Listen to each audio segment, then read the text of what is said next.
So the X106, it's finally here. And how do I really feel about it? I'm gonna be super unbiased. I know there's a lot of haters either way. I know a lot of people who have the X100V are like, no, it's not, it's nothing new. And then a lot of people who just got the, or put in a purchase for the X106 is saying it's like the best camera ever. So let's just start out with like the key highlights. Again, I'm not a specs person, so I'm not gonna go into every specs and all that. I'm just coming from a user's perspective and what really stands out to me. So the two biggest things, again, just the biggest things off the top that I noticed is the 40.2 to be exact. That megapixel and this new sensor, it is the same sensor that is in the X-T5, which I did have the pleasure to use a few months ago. Fuji lent me that camera, and that was an amazing camera, the images it produced. So if this new X106 is anything like the images that thing produces, granted the X-T5 has better lenses, obviously. It has amazing glass that comes with it. So, you know, that's not really a fair comparison, but just knowing that it has that same sensor, I think that is a huge plus.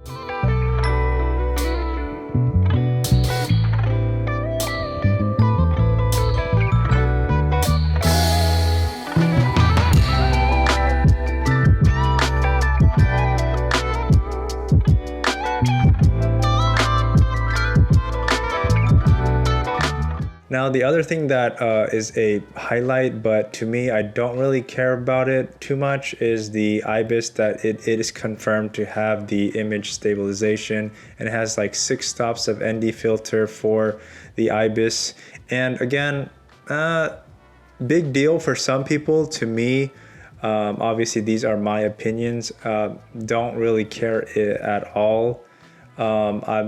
I know it's for mostly, it's great for like videos, and I think that's why I don't really care. I'm not saying you can't, IBIS doesn't come in handy with photos, not saying that, but I think it's the video where it really helps it. So I don't really use this camera for video or a camera like this for video. So to me, that's great news. I'm glad they input that, but doesn't really mean too much to me. So it is also confirmed that this camera is $1,600, and to me, the upgrades are kind of minor for the $200 difference that the X100V came at $1,400. This is US dollars, and I don't know if that price difference is worth it. I guess it's for you guys to decide. And because I don't think there's too much of a difference in these camera, spec wise and all that, I feel like this camera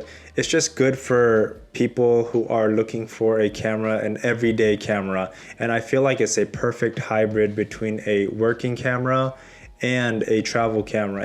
And by working camera, I'm not saying you can do every single job with this camera, but I am saying that this camera is capable. And when I say this camera, I'm kind of inputting both the X100V and the 6. Obviously I don't have experience with the 6 yet. I'm in line from Fuji to just try it out, so hopefully they will send me one within a month or so, but honestly it'll probably take longer, so we'll wait until that. But just seeing what the images that the X100V can produce, I just know that this is a kind of like, in my last video I said it's like a jack of all trades camera. So you can do work with this camera, and it's also a great, excellent, just everyday camera that you can carry around with you. And that kind of brings me to why I think this camera blew up in popularity. For those of you who haven't heard, the X106 is the most pre-ordered camera in history, and I'm not surprised to hear that, considering how we still can't get our hands on an X100V. So that's not shocking to me. And the reason why I think that this camera is so popular, other than like social media blowing it up, I obviously think that had a bigger impact than just the camera itself. But I do feel like even without all that social media hype, this camera would have been killing it either way. Because to me, I feel like cameras are like where our smartphones are at these days. It's like they're all great, right? It's just a matter of what you prefer. Do you prefer an iPhone? Do you prefer Android? And it's the same with cameras, right? Megapixels are all great, sensors are all great. Even in the cheaper cameras, everything, they're gonna take amazing images. Even your phone takes great images, right? So it's just a matter of what camera are you going to use the most? What makes it fun for you, right? At the end of the day. And I think this X100 line for Fuji is a great way for people to not only get great images, but it makes it fun to take images, not just with the film simulations and all that, but like how they make it really simple and kind of give you that nostalgic feeling with it, making it look like a film camera with all the adjustable dials and the way they put certain things on the physical camera. So I think that's why this camera has blown up so much recently, and people just gravitate towards it. And I guess what I'm trying to say is this camera makes me enjoy taking photos, not just getting the images out of it, but the actual process of it, which is also why I love film photography, right? It's not just the images I get out of it, but I love the analog feeling. I love having to adjust everything and just seeing what the images produce, right? So I do hope that the release of this camera, it also brings down the price of the X100V, I guess, in the aftermarket, because I don't know if Fuji is still going to be fulfilling the orders of the X100V. I'm not sure. I'm not saying they're not. I'm just not aware. But hopefully either way, just prices for the X100V go down so that more people will enjoy this camera. I feel like the X100V is a perfect starter camera, and is also a perfect camera even for an advanced person, right? It can do both things. That's why I say this camera kind of fits in the pockets of everyone.